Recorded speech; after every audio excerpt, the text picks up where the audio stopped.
Sudden cardiac arrest is when a person's heart unexpectedly stops beating. It happens sometimes to young athletes, and often they never knew they had health issues. News on 6's Michaela Glenn tells us what families of young athletes should know.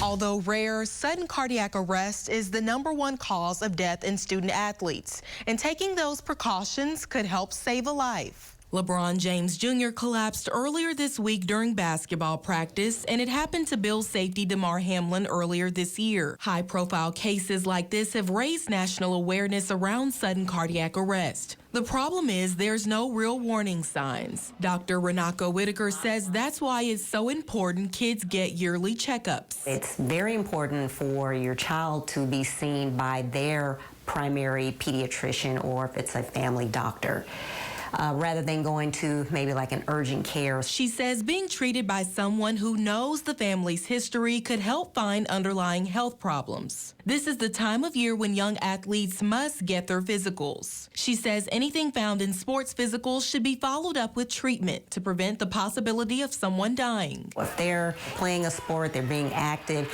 and if they've ever complained of chest pain, shortness of breath, feeling dizzy or lightheaded, that's something that we need to take into account. It may not have anything to do with their heart. It could be other reasons, and we won't know that until we start asking questions. Boys are at an increased risk for sudden cardiac arrest, especially African-American boys. When they're practicing in the summer months for sports like football, you definitely want to stay hydrated, but getting lots of rest and proper nutrition is helpful. Dr. Whitaker suggests parents, teachers, and coaches should be trained in CPR to start helping an athlete before paramedics arrive, because that response time can be the difference between life and death.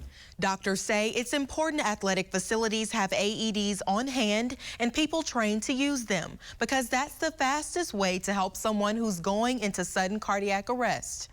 Michaela Glenn, Oklahoma's own, News on 6.